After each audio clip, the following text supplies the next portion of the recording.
Every Sunday, the Henderson family sat in the third pew, a portrait of small-town respectability. Frank, Mary, and their grown children were seen as pillars of Hollow Creek Community Church. But beneath this facade, the Hendersons hid a secret that funded their comfortable lives.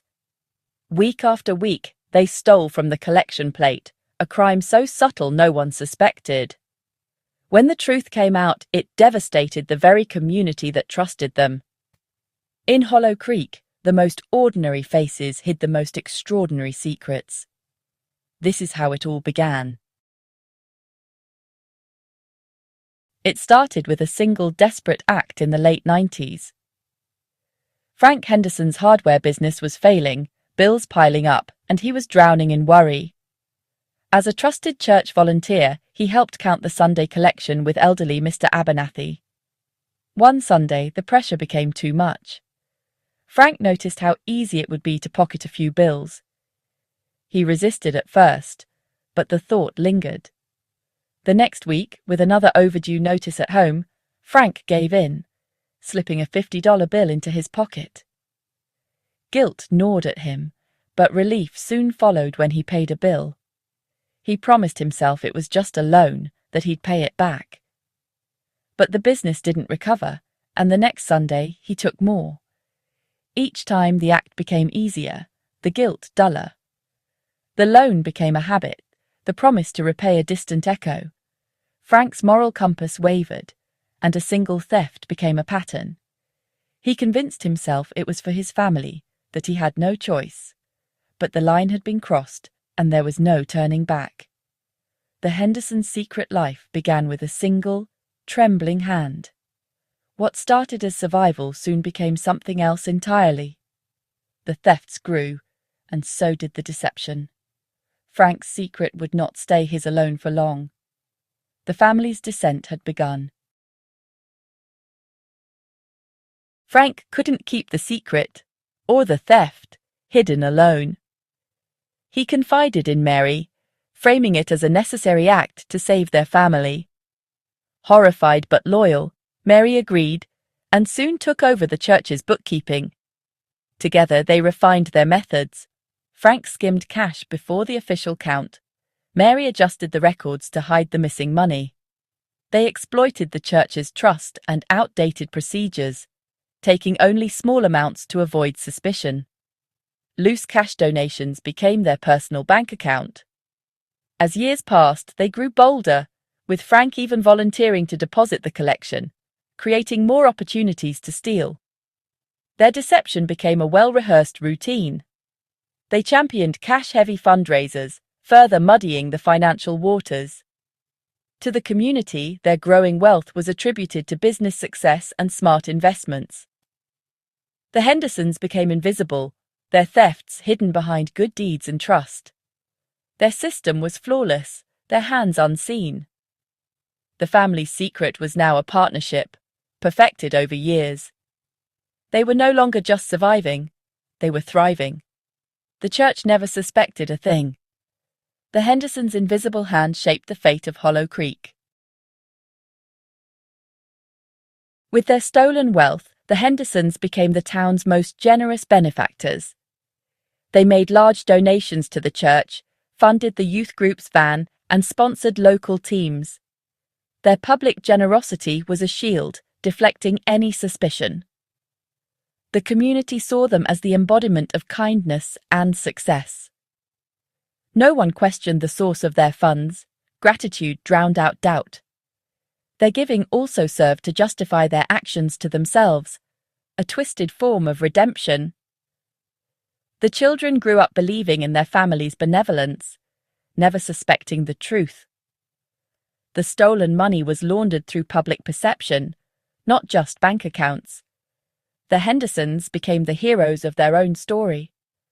The town applauded, unaware of the deception. Their philanthropy masked the rot beneath. The family's image was untouchable. The more they gave, the safer they felt. Hollow Creek never saw the truth coming. While the Hendersons prospered, the church quietly suffered. Thefts, though small each week, drained resources over years. Budgets were always tight, programs scaled back, and repairs delayed. The church's outreach shrank, and the building fell into disrepair. Congregants assumed times were tough, never suspecting theft. The church's spirit faded, its role as a community hub diminished. Frank and Mary watched, feigning concern, then made grand donations to fix visible problems. These gestures reinforced their image as saviors, masking the damage they caused. The underlying sickness festered, never truly addressed. The Hendersons treated symptoms, not the disease. The church survived, but never thrived. The family's thefts cast a long, invisible shadow. The community's decline was slow, but devastating. For over 20 years, the Hendersons' scheme went undetected.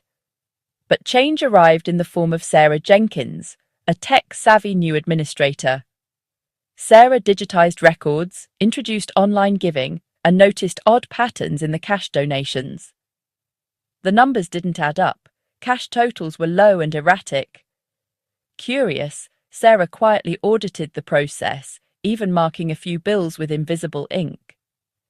When those bills never appeared in the bank deposit, she realized something was wrong.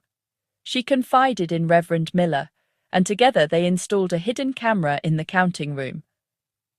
The footage was undeniable. Frank pocketing cash with practiced ease. The betrayal was heartbreaking for the pastor and the church. The evidence was clear, and the secret was out. The Hendersons' flawless system had finally failed. Technology and diligence had exposed what trust had hidden. The unravelling had begun. The family's world was about to collapse. Hollow Creek would never be the same. With proof in hand, Reverend Miller confronted Frank and Mary in his office. He calmly explained the audit, the marked bills, and the camera. Mary broke down in tears. Frank sat in stunned silence before confessing everything. He detailed the thefts, the system, and the years of deception. The confession was devastating, a lifetime of trust shattered in minutes.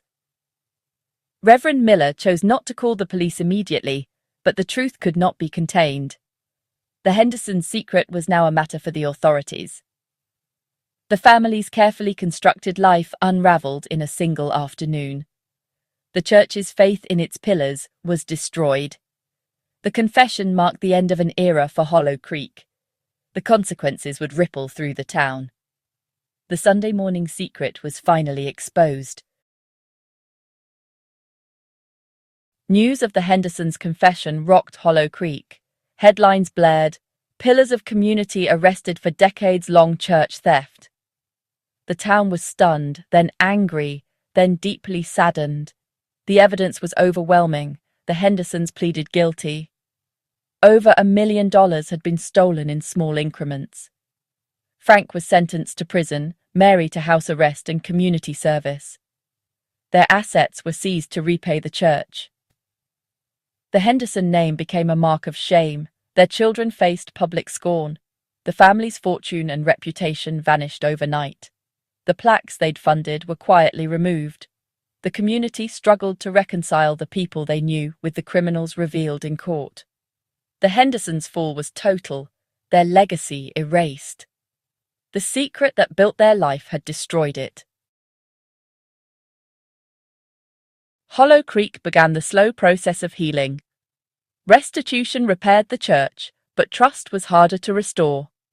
New financial controls were put in place, but suspicion lingered. The collection plate, once a symbol of faith, now felt tainted. Some left the church, unable to forgive. Others rallied to rebuild. The story of the Hendersons became a cautionary tale whispered to newcomers. The town learned the danger of unchecked trust, even in the most respected faces. The church thrived again, but with a new wariness. The scar of betrayal remained, a reminder that evil can wear a friendly face. Hollow Creek was forever changed, wiser and more vigilant. The Henderson story was a lesson in the cost of deception. The community moved forward, but would never forget. The Sunday morning secret had left its mark.